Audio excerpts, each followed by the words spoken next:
बिहार जब भी करता है गजब करता है, और इस बार तो ऐसा गजब किया कि साइंटिस्ट भी माथा पकड़कर बैठ गए। बिहार के 2 अलग अलग जिलों में मेल टीचर प्रेग्नेंट हो गए, ऐसा छुट्टी के कारण में दावा किया गया।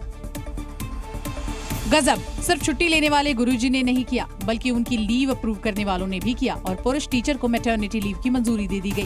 पहला मामला बिहार के वैशाली जिले का है। यहाँ पर एक मास्टर ने खुद को गर्भवती बताकर 9 महीने की छुट्टी ले ली। गजब तो ये हुआ कि 9 महीनों तक मास्टर साहब कागजों में प्रेग्नेंट रहे और विभाग को पता ही नहीं चला।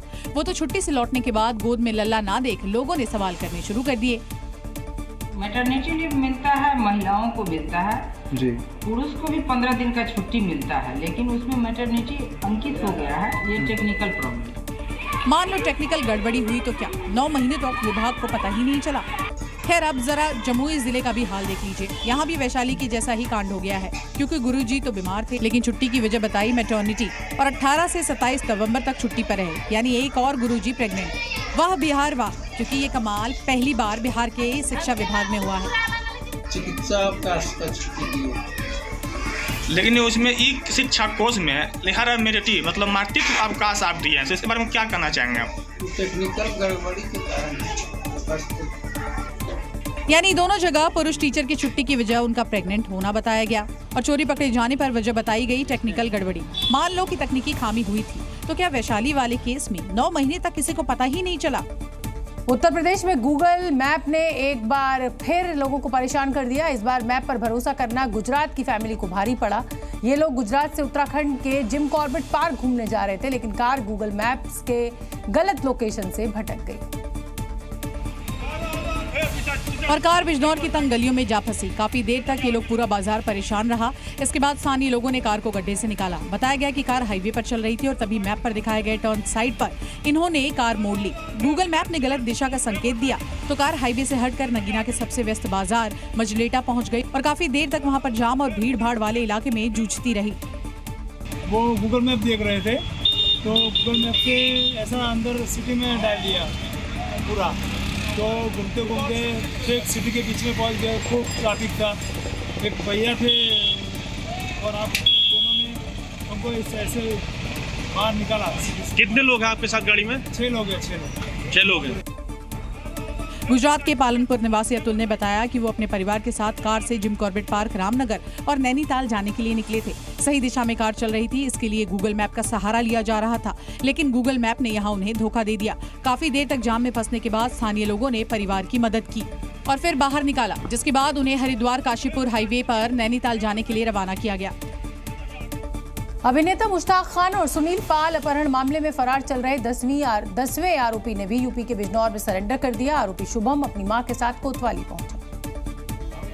इस दौरान आरोपी और उसकी मां पुलिस के सामने गिड़गिड़ाते दिखाई दिए और आरोपी शुभम अपनी मां के साथ जैसे ही कोतवाली के कैंपस में दाखिल हुआ अपने दोनों हाथ खड़े कर दिए, जबकि उसकी मां हाथ जोड़कर गिड़गिड़ाती नजर आई।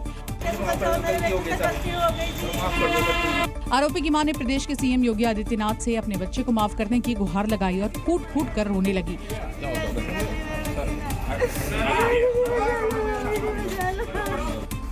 बिजनौर पुलिस अब तक 9 आरोपियों को गिरफ्तार कर चुकी है, जबकि फरार चल रहे 10वें आरोपी ने खुद कोतवाली में सरेंडर कर दिया। 2 सीनियर अभिनेता हैं, सुनील पाल और मुश्ताक खान जी। इनका अपहरण हुआ था। इसमें अभियोग पंजीकृत है मेरठ में भी और बिजनौर में भी। इसमें सभी अभियुक्तों के विरुद्ध कार्रवाई की जा चुकी है। जो एक अभियुक्त शेष था, आज उसने अपनी गलती मानते हुए थाने में आत्मसमर्पण किया है। मुख्य आरोपी लपीवाल उर्फ सुशांत और पूर्व सभासद सार्थक चौधरी उर्फ रिक्की ने बिजनौर के ही अपने साथियों को गैंग में शामिल करके अभिनेता मुश्ताक खान और सुनील पाल का अपहरण कर फिरौती वसूली थी।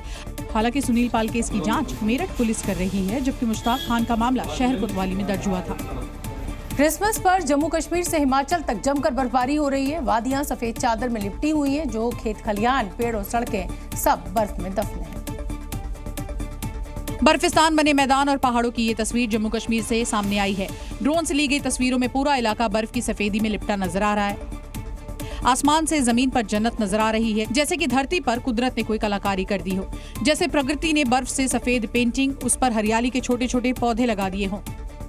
हालांकि ये वादियां ड्रोन से जितनी खूबसूरत नजर आ रही हैं, जमीन पर खतरा उतना ही विकराल है, क्योंकि बर्फ से सड़कों पर भारी फिसलन हो रही है और कई इलाके में सड़कें बंद हो गई हैं।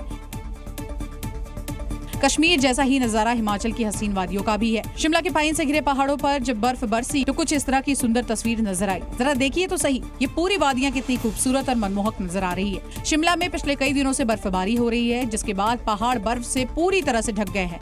नजारे इतने मनमोहक है कि देश भर के पर्यटकों को अपनी ओर खींच ले रहे हैं और पर्यटक भी इन वादियों में बर्फबारी का मजा ले रहे हैं।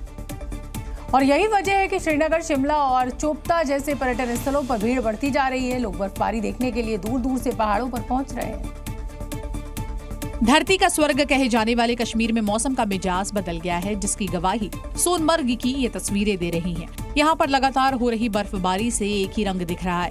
हर तरफ बस बर्फ ही बर्फ का नजारा है, जो इन दिनों खूबसूरत वादियों में चार चांद लगा रही है। कश्मीर का गांदरबल तो बर्फिस्तान बन गया है। यहाँ झरने और उनसे गिरता हुआ पानी तक फ्रीज हो चुका है और यहाँ का नजारा आर्कटिक के किसी इलाके जैसा नजर आ रहा है। जरूरी नहीं कि बर्फबारी सिर्फ हसीन वादियों और मौज मस्ती का मौसम लेकर आए, क्योंकि उत्तराखंड का उत्तरकाशी तो कुछ यही कह रहा है। जरा देखिए बर्फबारी के बाद किस तरह से सड़कों पर मोटी परत जमी है और जो भी इन सड़कों पर निकलने की भूल करता है वो कुछ इस तरह ही फंस जाता है। चमोली में भी उत्तरकाशी जैसा ही नजारा है। पूरा शहर बर्फ की वादियों से ढका है और आसमान से रुई के फाहों से बर्फ बरस रही है। जैसे धरती पर जन्नत अगर है तो यही। हालांकि जम्मू कश्मीर की हर तस्वीर दिल को छू लेने वाली है। जरा भद्रवाह जिले का ये नजारा देख लीजिए, किस तरह से लोग बर्फीली वादियों में मौज मस्ती कर रहे हैं, जबकि यहाँ पर हर तरफ सिर्फ बर्फ ही बर्फ नजर आ रही है। बर्फबारी भले ही पर्यटकों को अच्छी लग रही हो, लेकिन मुसीबत भी भारी लाई है। वैसे हम आपको बताते हैं कि कैसे ये बर्फबारी मुसीबत बनी हुई है। हिमाचल प्रदेश में 226 सड़कें बंद हैं। क्यों? जवाब है बर्फबारी। लाहौल स्पीति में NH 305 बंद है और वो क्यों है? क्योंकि बर्फबारी हो रही है। शिमला की अगर बात करें तो 123 सड़कें यहाँ बंद पड़ी हैं, जबकि कुल्लू में 25 सड़कें बर्फ से प्रभावित हैं, यानी कहीं रास्ते बंद हैं तो कहीं बीच बीच में आवागमन हो रहा है। इसके अलावा शिमला मंडी के कई इलाकों में बिजली गुल है। पहाड़ों पर भारी बर्फबारी मैदान में कड़कड़ाती मुसीबत लेकर आई है और मध्य प्रदेश से लेकर उत्तर प्रदेश तक और दिल्ली से लेकर राजस्थान तक कोहरे और ठिठुरन से जिंदगी मुश्किल हो गई है। पहली तस्वीर राजधानी दिल्ली की है। यहाँ सुबह सुबह कितनी धुंध है, तस्वीरें गवाही दे रही है। दिल्ली का पारा दिनों दिन नीचे जा रहा है। राजस्थान के उदयपुर में भी सर्दी अपने तीखे तेवर दिखाने लगी है। सुबह से ही शहर का मौसम बदला हुआ नजर आ रहा है। शहर कोहरे की आगोश में है, जिससे जनजीवन काफी प्रभावित हो रहा है।